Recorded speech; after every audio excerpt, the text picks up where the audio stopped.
On a small moon that no one remembered, under a sky filled with broken stars, Lila sat alone. She was not old in the way humans counted years, but time had touched her in ways most could not see.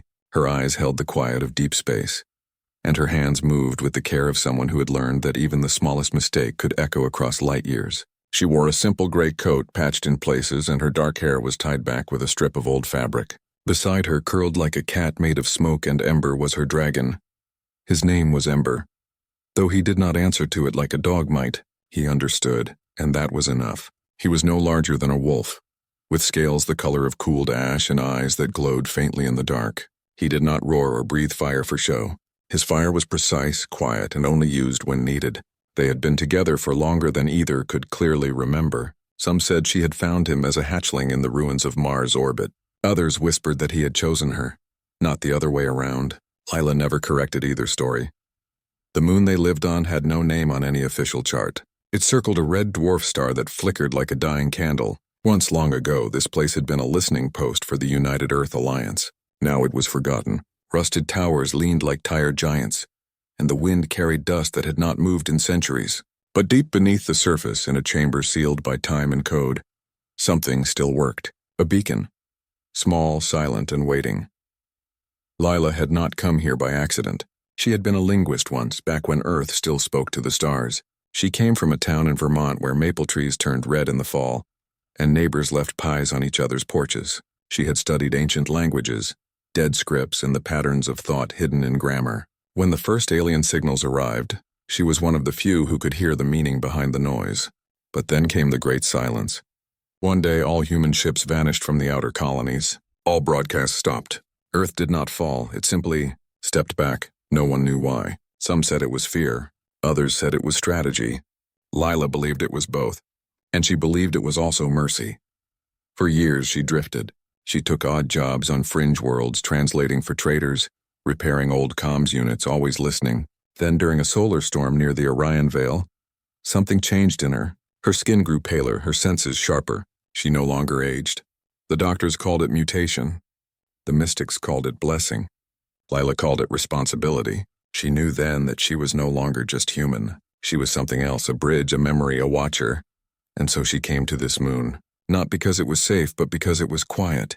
And in the quiet, she could hear the truth.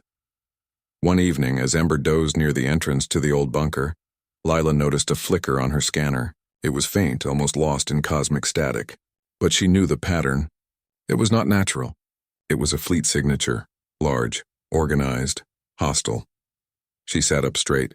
Her fingers moved over the cracked screen of her console, pulling data from deep space relays that should have been dead, but someone had kept them alive. Someone had left them running just in case. The fleet belonged to the Croth Dominion, a rising power from the galactic rim. They had conquered dozens of systems in the last decade. They did not negotiate. They demanded, and if refused, they erased. Now their ships were moving toward the Proxima colonies, once human, now barely holding on. Lila listened as their open channels filled the air with boasts. They spoke of human weakness, of how Earth had run and hidden like frightened animals. They laughed at the idea that humanity could ever return. One commander, his voice thick with pride, said, "Let them stay hidden. We will burn their old homes and build monuments to our victory on their ashes." Ember lifted his head. His eyes narrowed. A low hum came from his chest like a kettle about to boil. Lila did not speak. She walked to the center of the bunker, where a circular plate lay embedded in the floor. It was covered in symbols she had spent years learning to read. They were not words, but intentions, promises, warnings. She placed her palm on the plate. It warmed instantly. Lights flickered to life along the walls. Deep below, something powered up with a sound like a heartbeat. She knew what this was. The final beacon. Built not to call for help, but to send one last message. A message Earth had prepared long ago in case the galaxy forgot its manners. She typed a sequence into the console. Not a threat. Not a plea. Just a sentence clean and clear. Cease hostility or courtesy will no longer apply. The words shot out at light speed, carried on a frequency that every major power in known space could receive. It was not encrypted. It was meant to be heard. For a moment, nothing happened. Then across 1,000 worlds, screens lit up. Commanders paused. Traders stopped haggling. Even the Croth fell silent. On the Croth flagship, the commander stared at the message. Then he laughed. "Ghosts," he said. "Earth is dust. This is a trick." He ordered his fleet to accelerate, to burn Proxima to the ground. Lila watched the data stream. She saw their course change, saw the weapons charging. She felt no fear, only sadness. She turned to Ember. "They did not listen," she said softly. Ember stood. His wings stretched, thin as glass but strong as steel. He nudged her hand with his snout, a gesture he had made since he was small enough to fit in her lap. She smiled. "Then we remind them." She gathered her gear. A small pack, a water canteen, a handheld scanner, and a blade forged from asteroid iron. She slung it over her shoulder. Ember followed, his steps silent on the metal floor. Outside, the sky was dark. The red star cast long shadows. In the distance, the ruins of the old listening post stood like broken teeth against the horizon. But Lila did not look back. She walked toward the landing pad where a small ship waited, old but reliable. Human-made, hidden under a tarp of solar mesh. As she climbed aboard, she glanced at the stars. Somewhere out there, Earth was watching, or waiting, maybe both. She powered up the engines. They hummed to life, smooth and steady. Ember curled into the co-pilot seat, his tail wrapped around the control stick like it belonged to him. Lila entered the coordinates for Proxima Colony, not because she could stop a war alone, but because someone had to stand between the fire and the innocent. And if Earth's message had been ignored, then perhaps it was time for action, not words. The ship lifted off, leaving the silent moon behind. Dust swirled in its wake, then settled again. The beacon below went dark, its duty done. Far away on 1,000 screens, the message still glowed. "Cease hostility, or courtesy will no longer apply." But the Croth did not understand courtesy. They only understood force. Soon, they would learn the difference. And Lila would be there when they did. The Croth Dominion called the message a ghost signal. They said it was a trick by rebels or a glitch in old human tech. Their warships pushed forward, engines burning hot, weapons charged. They did not slow. They did not listen. Lila watched their path from her small ship as it cut through the void toward Proxima Colony. She knew the Croth would not stop until someone made them, but she also knew she was not alone. As her ship drifted near the edge of Titan's ring, a strange signal blinked on her scanner. It was weak, buried under layers of noise, but it had a rhythm, a pattern. Human. She adjusted her course, following the signal deeper into the ring where ice and rock spun in slow dance. Ember lifted his head, his eyes fixed on the screen. He sensed it too. They found it half buried in a field of frozen debris, an old orbital station, marked with faded letters that once read Viridian Outpost. It had been a research hub during the golden age of human expansion. Now it was a tomb. Its hull was scarred, its lights dark, but the signal came from inside. Lila docked her ship with care. The airlock hissed as it sealed. She stepped into the station, Ember close behind. The air was cold and stale. Dust floated in the dim light that seeped through cracked viewports. Walls were lined with empty desks, broken screens, and chairs that had not moved in decades. Yet something still worked. Somewhere deep in the station, power hummed.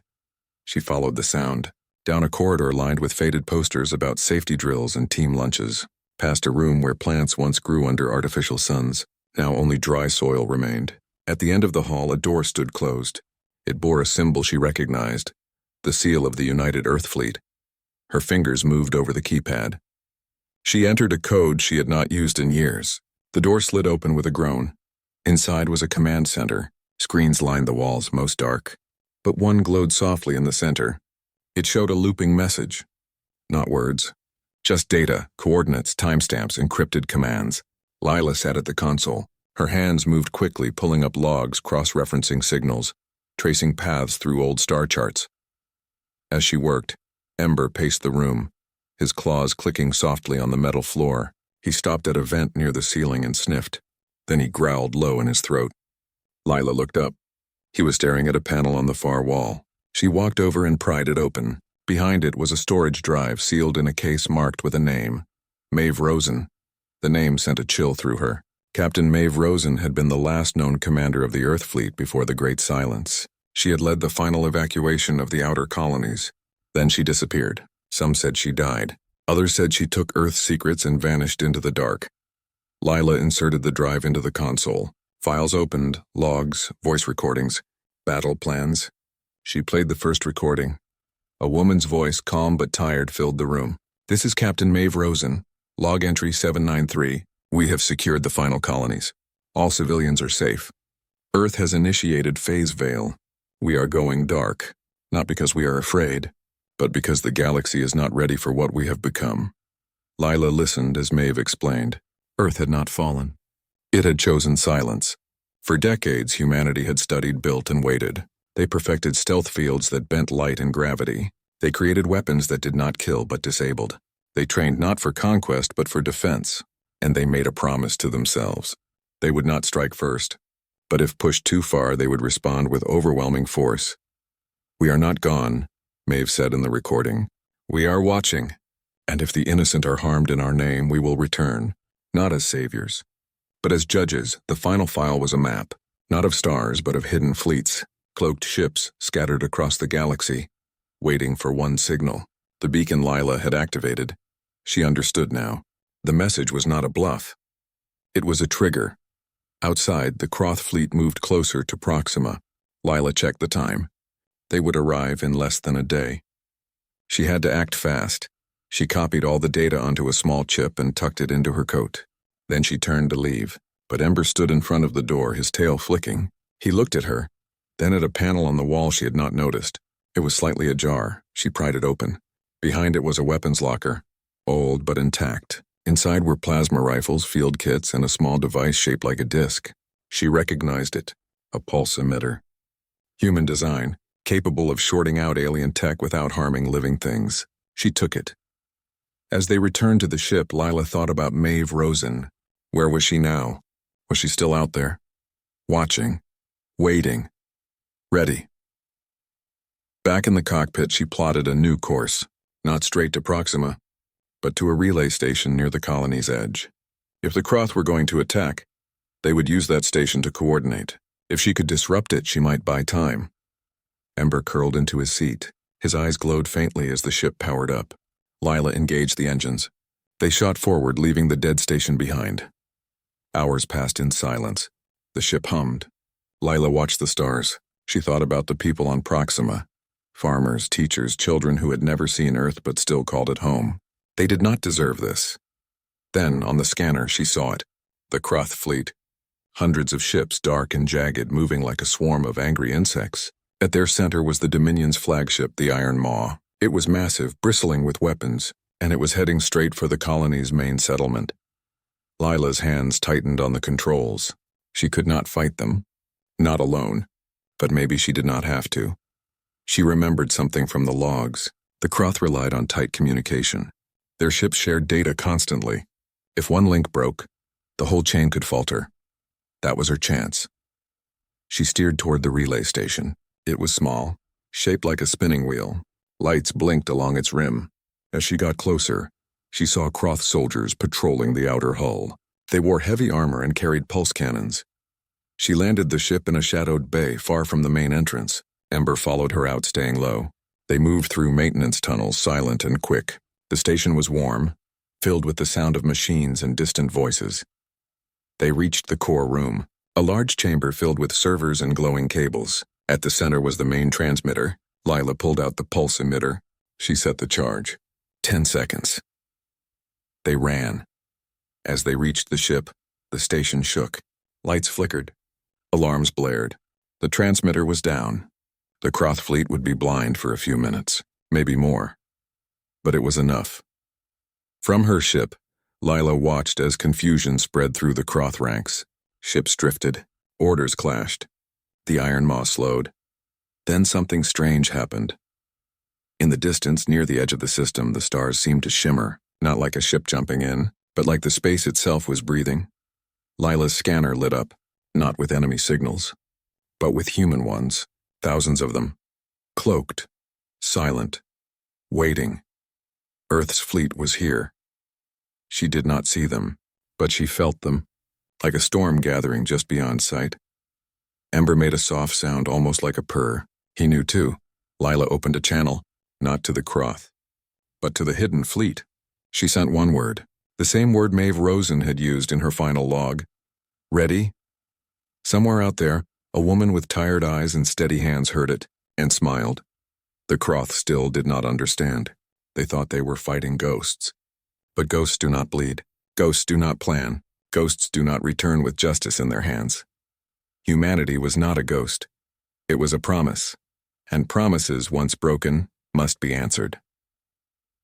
Lila turned her ship toward Proxima. She would not fight the war, but she would stand with those who did, and when the stars blinked again, she would be ready. The Croth Dominion did not notice the silence at first. Their fleet still moved, still shouted orders over open channels, still aimed their weapons at the small settlements of Proxima Colony. But something was wrong. Their relay station was dead. Their scouts reported nothing but empty space where data streams should have flowed.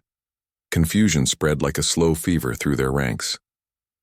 Lila watched from the edge of the colony's atmosphere, her ship hidden in the shadow of a drifting ice field.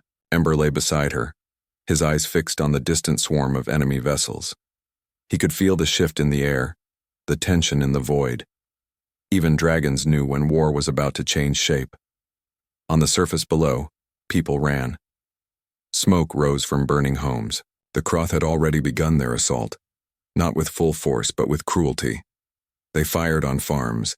They shattered water towers. They wanted fear, not victory. They believed no one would stop them, but Lila would not let them be right. She powered up her ship and dropped toward the surface, not fast, not reckless. Careful. Precise. She targeted a Croth gunship hovering over the central village. It was small, but it carried enough firepower to level the town square. She locked on and fired a single pulse round from her ship's old rail cannon. The shot struck the gunship's engine core. It did not explode. It simply went dark, drifting like a dead leaf before crashing into an empty field. The Croth turned. They saw her ship, small, human, alone. They laughed and sent 2 interceptors after her. Lila did not run. She dove lower, skimming rooftops, weaving between smoke plumes. The interceptors followed, their weapons charging. But Ember stood in the rear hatch, his wings spread. As the first interceptor closed in, he opened his mouth and released a thin stream of blue fire. It was not wild flame. It was focused plasma, shaped by human engineering and dragon instinct. It struck the interceptor's canopy and melted through in an instant. The ship spiraled down, silent. The second interceptor pulled back, confused, afraid. Lila used the moment. She landed in the village square, kicking up dust and ash. She jumped out, pulse emitter in hand. Ember leapt after her, landing with a soft thud that shook the ground. People emerged from basements and cellars, faces streaked with soot, eyes wide with shock. Among them was a young girl no older than 10, clutching a ragged doll. Her name was Claire. She had been hiding under her bed when the bombing started. She recognized Lila's coat. It bore the old Earth symbol, faded but still clear. "You are from Earth," Claire said, her voice small but steady. Lila nodded. "I am." They said Earth was gone. Another man said, stepping forward.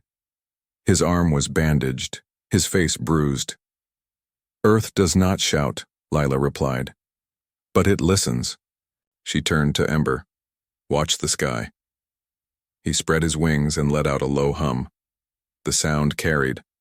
It was not a roar, it was a warning. Lila moved through the village, helping the wounded, guiding survivors to a hidden bunker beneath the old schoolhouse. As she worked, Claire followed her, silent but watchful.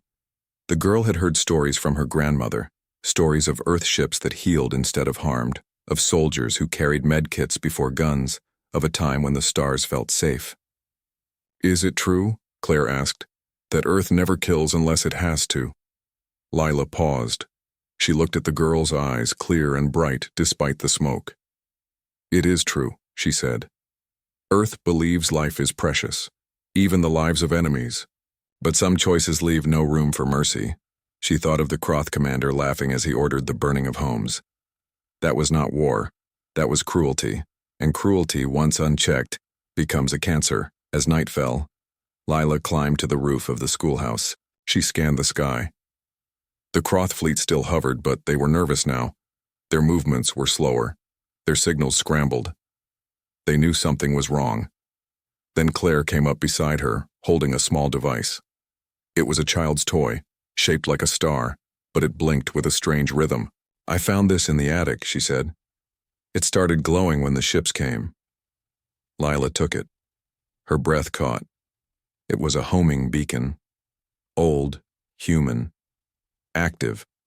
It was not a toy. It was a signal mirror, designed to reflect fleet frequencies. Someone had left it here, on purpose. She looked at the stars again, and this time she saw them differently. Not as points of light, but as eyes. Watching. Waiting. She made her decision. "We are going to send a message," she told Claire. "Not to the Croth. To Earth." Using parts from her ship and the old school's power box, she built a transmitter. Claire helped, handing her wires and tools with steady hands. Ember stood guard, his gaze fixed on the horizon. When it was ready, Lila sent a fake distress call. She used old colony codes mixed with Croth encryption patterns she had copied from the dead relay station. The message said a hidden human world, undiscovered, rich in resources, was begging for rescue. It gave coordinates to a dead system near the Orion Veil. Empty. Silent. Perfect. She sent it on every open channel. Then she waited. Within minutes, the Croth flagship responded. They took the bait. Their fleet turned as one, engines flaring. They believed they had found Earth's last secret. They would crush it before it could speak. Lila smiled. Not with joy, with resolve. "They are walking into a trap," Claire whispered. "Not my trap," Lila said. "Earth's." She gathered the survivors. There were 30 of them now. Farmers, teachers, mechanics, children. She led them to her ship. It was small, but it would hold them for a short jump. They would hide in the asteroid belt beyond Proxima until the storm passed. As they boarded, Ember stayed outside, scanning the sky. Then he stiffened. His wings flared. Lila followed his gaze. In the distance near the edge of the system, the stars blinked again. Not one. Not 10. Thousands. Ships decloaked all at once, forming a perfect ring around the Croth fleet. They were sleek, silver, and silent. No markings. No warnings. Just presence. At the center of the ring flew a ship unlike any other. Long and graceful, shaped like a spear wrapped in light. Its name glowed faintly on the hull. A.S. Shield, and on its bridge stood Captain Maeve Rosen. Lila did not speak. She did not need to. Claire held her hand tightly. The survivors stared in awe. The Croth panicked. They fired wildly, but their shots passed through empty space. The human ships did not move. They simply waited. Then a voice echoed across every channel, calm and clear. "This is Captain Maeve Rosen of the United Earth Fleet. You have harmed the innocent. You have mocked our silence. Stand down, or face consequences beyond your comprehension." The Croth commander laughed again, but this time it sounded hollow. He ordered his fleet to charge, and in that moment, as his guns turned toward a civilian transport filled with refugees, Earth's patience ended. Lila watched as the human fleet moved, not with violence, with precision. Beams of light touched Croth engines, disabling them without explosion. Pulses of energy erased their weapon systems. Their ships drifted, helpless but intact. No one died, except those the Croth had already killed in their arrogance. Ember turned to Lila. His eyes glowed softly. She placed a hand on his head. "It is done," she said, but she knew it was only the beginning. Earth had returned. Not with fire, but with finality. And the galaxy would never be the same. The Croth fleet hung in space like broken toys. Their ships drifted, powerless, their weapons silent. No alarms blared. No fires burned. They were not destroyed. They were simply stopped, as if the universe itself had said no. On the bridge of the A's shield, Captain Maeve Rosen stood with her hands clasped behind her back. She was tall, with silver streaks in her dark hair and eyes that had seen too many goodbyes. She wore a simple uniform. No medals, no rank pins, just a small Earth symbol on her collar. She did not smile. She did not gloat. She simply watched. Around her, the human fleet held position, thousands of ships all cloaked until this moment, now visible in perfect formation. They did not swarm. They did not threaten. They simply existed. And in their existence, they made a statement. Humanity was not gone. It had been waiting. On the Kroth flagship, the commander stared at his dead controls. His crew shouted in panic. He slammed his fist on the console. "This is trickery," he growled. "Ghosts and lies." But his second-in-command pointed to the main screen. Look, the human ships were moving. Not toward them. Away, forming a corridor. An opening. A path. A voice came over the comm again. Calm, clear, final. "You have one chance. Power down your weapons. Release all prisoners. And leave this system. If you do, you will be allowed to return home. If you do not, we will remove your ability to wage war. Permanently." The commander laughed, but his hands shook. He turned to his weapons officer. "Fire everything. Target their command ship." The officer hesitated. "Sir, our weapons are offline. All systems are locked." "Then override it. We cannot. It is not a system failure. It is something else." The commander looked out the viewport. The human ships glowed faintly, like stars that had learned to think. He felt a chill he had never known. Not fear of death, but fear of being powerless. On the AS shield, Maeve gave a small nod. She knew what would happen next. She had seen it before. Pride always breaks before truth. Back on Proxima, Lila watched from her ship. The survivor stood beside her, silent. Claire held Ember's tail, her eyes wide. The dragon did not pull away. He understood. This was not his fight anymore. It belonged to those who had stayed hidden for so long. Lila opened a secure channel, not to the fleet. To Maeve directly. It had been years since they last spoke, back when Lila was still just a linguist and Maeve was preparing the last evacuation. "Maeve," Lila said. "Lila," came the reply. No surprise, no shock. Just quiet recognition. "You lit the match. I only reminded them you were still here." A pause. Then "thank you," they did not say more. They did not need to. On the Kroth flagship, the commander made his choice. He activated the self-destruct sequence. Not to kill the humans, but to deny them victory. He would rather die than surrender. But before he could confirm the code, his screen went black. Then it lit up again, not with his systems, with a message. Written in Kroth script, but in a human voice. "We know your children's names. We know the songs your mothers sang. We know your fears. We could erase you, but we choose not to, because mercy is not weakness. It is strength you have not yet learned." The commander froze. His hands fell from the console. Tears welled in his eyes, not from fear, from shame. He powered down his ship. One by one, the Kroth fleet followed. They lowered their shields. They released their prisoners, colonists they had taken from other worlds. They sent a signal of surrender. Maeve watched. Then she gave the order. "Escort them to the edge of the system. Let them go." The human fleet moved like a single mind. They surrounded the Kroth ships not as captors but as guides. They led them away from Proxima, away from human space toward the rim where they belonged. When the last Kroth ship vanished into the dark, silence returned.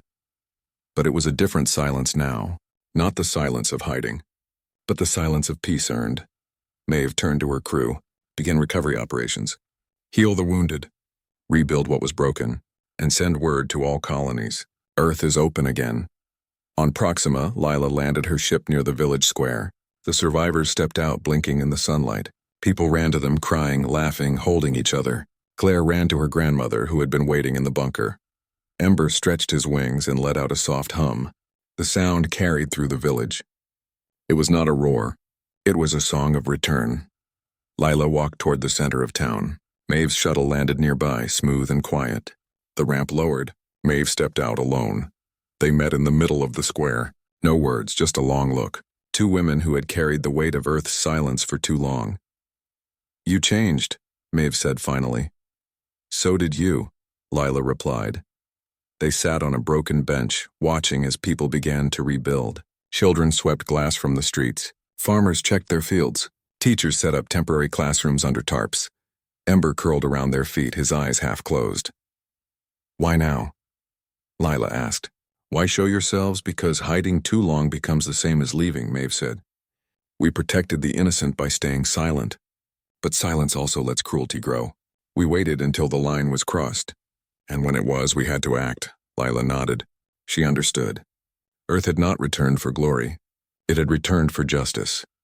As the sun set, ships from the fleet landed across the colony. Not with soldiers, with engineers, doctors, builders. They carried tools, not guns. They asked what was needed. Then they got to work. That night, a feast was held in the square. Food was shared. Stories were told. Ember sat beside Lila, accepting bits of roasted root from Claire. Maeve stood and raised a cup. To those who held on, she said. To those who remembered. And to those who never stopped believing Earth would come back. Everyone cheered. Even the stars seemed brighter. Later, Lila walked with Maeve to the edge of town. They looked up at the sky. The human fleet still hovered, but now their lights were warm, not cold. What now? Lila asked. Now, Maeve said. We listen. We help, we protect, but we do not rule. Earth does not want an empire. It wants a galaxy where no one has to hide. Lila smiled. It was the Earth she remembered. Ember nudged her hand. She placed it on his head. Somewhere far away, the Croth commander sat in his quiet ship, staring at a picture of his daughter. He would return home, not as a conqueror, but as a man who had learned the cost of arrogance. And in the quiet of the night, the message still echoed across the stars. Cease hostility, or courtesy will no longer apply. But now the galaxy understood. Courtesy was not weakness. It was a gift, and gifts once withdrawn are not easily given back. A morning after the fleet arrived, the air on Proxima smelled like rain and wet soil. The fires were out. The smoke had cleared. In the village square, children played near a newly repaired water pump. A group of Earth engineers worked with local farmers to rebuild greenhouses. No one shouted orders. No one carried weapons. They simply worked side by side as if they had always known each other. Lila stood at the edge of town watching. Ember lay beside her, his scales catching the early light like polished stone. He had not slept much. Dragons did not need much rest, but they felt everything. And today the world felt different. Lighter. Hopeful. Maeve joined her, holding 2 cups of steaming tea. She handed one to Lila. From Vermont, she said. Real maple leaves. We still grow them even out here. Lila took the cup. The warmth spread through her hands. She had not tasted anything from Earth in decades. The scent alone brought back memories of red trees, quiet roads, and front porches at dusk. They are calling it the reckoning, Maeve said, nodding toward the sky. But it was never about revenge. No, Lila agreed. It was about respect. The Croth fleet was long gone, escorted to the edge of known space. They had left without violence, without further demands. Their commander had sent a final message before jumping out. Short, simple. We understand now. Those words meant more than any surrender. Across the galaxy, other powers took notice. The Zenthar Union paused their border raids. The Mira Syndicate canceled plans to seize human mining outposts. Even the old rivals of the Sol Alliance sent quiet signals, asking if Earth would speak with them again, not as enemies, not as masters, but as equals. Earth did not answer right away. It let the silence speak for itself, but it opened its comms. It shared medical data with plague-stricken worlds. It sent engineers to repair failing reactors on dying stations. It did not ask for thanks. It simply helped. That was the true power of Earth. Not its weapons, not its stealth, but its choice to be kind even when it did not have to be. Claire ran up to them, her doll tucked under one arm. They are fixing the school, she said, breathless. And they said I can help paint the walls. Maeve smiled. Good. The best walls are painted by those who will learn inside them. Claire looked at Lila. Will you stay? Lila glanced at Ember, then at the hills beyond the village. For a little while, she said. But my work is not done. She had seen the logs. She knew Earth's fleet was not the only one watching. There were other threats. Older ones. Things that had slept in the dark while humanity hid. And now that Earth had shown its hand, those things would stir. But that was for another day. For now there was peace. As the sun rose higher, a small ceremony began in the square. Not a military parade. Not a victory speech. Just a gathering. Survivors stood with Earth crew, elders with engineers, children with medics. They planted a tree in the center of town, a sapling from Earth. Its leaves were silver green, its roots wrapped in soil from Vermont. Maeve placed the first handful of dirt. Lila placed the second. Claire placed the third. Ember watched. His tail curled around Lila's boot. He did not need to speak. His presence was enough. After the planting, Maeve walked with Lila to the landing field. The ace shield waited, its hull gleaming softly in the light.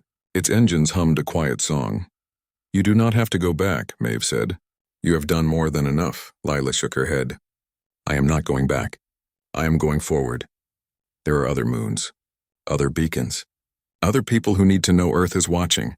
Maeve understood. She reached into her coat and pulled out a small device. It looked like a compass, but its needle pointed not north but toward the nearest human outpost. "Take this. It will guide you, and if you ever need us, just speak my name into it." Lila took it. "Thank you." They did not hug. They did not cry. They simply stood for a moment. Two women who had carried the weight of a world between them.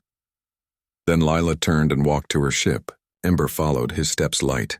Claire ran after them and handed Lila a small drawing. It showed a woman, a dragon, and a ship flying past the stars. At the bottom, she had written, "Thank you." Lila tucked it into her coat over her heart.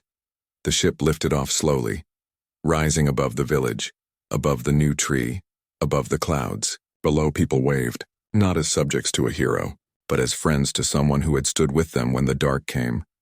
As they reached orbit, Lila looked back one last time. Proxima was whole again, not untouched, but healing. Ember rested his head on the console. His eyes glowed faintly. "Where to now?" Lila asked softly. He made a soft sound like wind through leaves. Then he pointed with his snout toward a distant star. Lila smiled. She set the course. Far behind them, the human fleet began to disperse, not vanishing, not hiding, just moving, to the edges, to the shadows, to the places where peace needed guarding. Earth had returned, not with fanfare, not with conquest, but with quiet strength, and with a promise.